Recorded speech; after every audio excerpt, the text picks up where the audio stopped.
और जब से मेरी शादी हुई है तब से तो मैं अपने पति के साथ ज़्यादा शूट करती हूँ, तो कभी उससे दोबारा मेरा कोई टकराना हुआ नहीं। पर ना मैंने उसके बाद कोई बातचीत वगैरह उतनी रखी उससे। मतलब बहुत कम। बहुत कम, क्योंकि मुझे लगा भाई वो मेरे टाइप का नहीं है, थोड़ा अलग टाइप है। जब दोनों ने शूट किया, रिलेशन कैसे थे दोनों के बीच? अच्छा था, अच्छी बातचीत थी, अच्छी दोस्ती थी, अच्छी बॉन्डिंग थी, काम भी अच्छा हुआ। शूट जब कर रहे थे तो रिलेशन कैसे, केमिस्ट्री कैसी थी? केमिस्ट्री भी अच्छी थी, सब अच्छा था, मैं बोल तो नहीं हूँ, सब कुछ अच्छा था।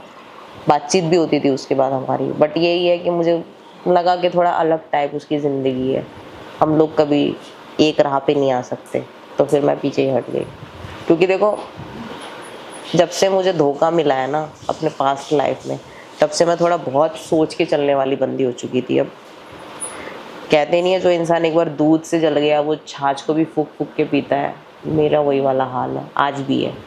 तो अगर मैं किसी बंदे से बात भी कर रही हूँ तो इवन मुझे उस पर ट्रस्ट होना चाहिए, आँख बंद करके। अगर ट्रस्ट नहीं है तो कुछ नहीं है।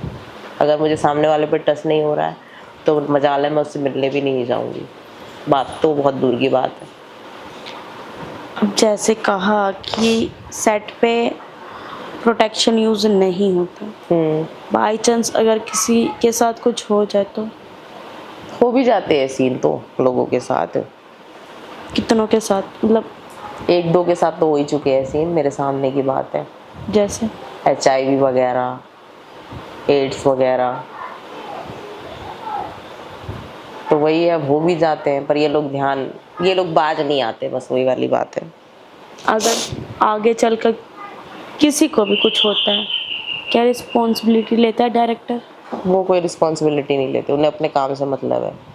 कोई मर रहा है, जी रहा है, कोई मतलब नहीं है उन्हें। क्यों? क्योंकि मैंने ये चीज़ें देखी है ना, मैंने फेस भी करी है। मैं एक शूट पे थी, मेरा पीरियड्स ख़त्म हुआ था, मेरे मेरा शूट मेरे आदमी के साथ ही था।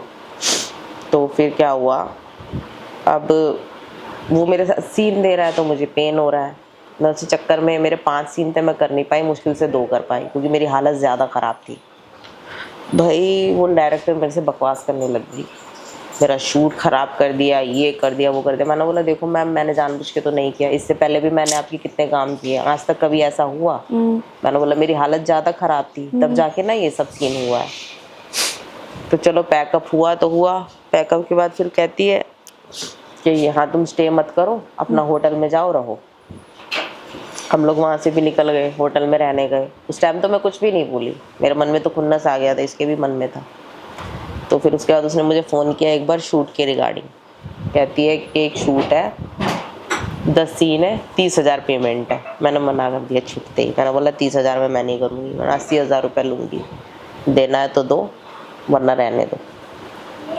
कह रही आप तो अपने हो, ये हो। मैं मन ही मन सोची, तब अपनापन कहाँ था? जब मैं दर्द से तड़प रही थी तब तुम्हें अपनापन दिख रहा था, तब तुम्हें काम दिखता था।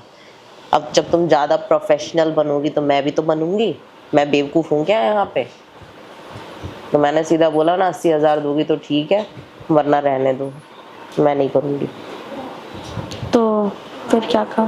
कुछ नहीं, और भी लड़कियां कर रही है। मैंने बोला कर रही है तो कर रही है, उनसे मेरा कोई लेना देना नहीं है। मैंने बोला मैं 80 लूँगी तो लूँगी, बात ख़त्म।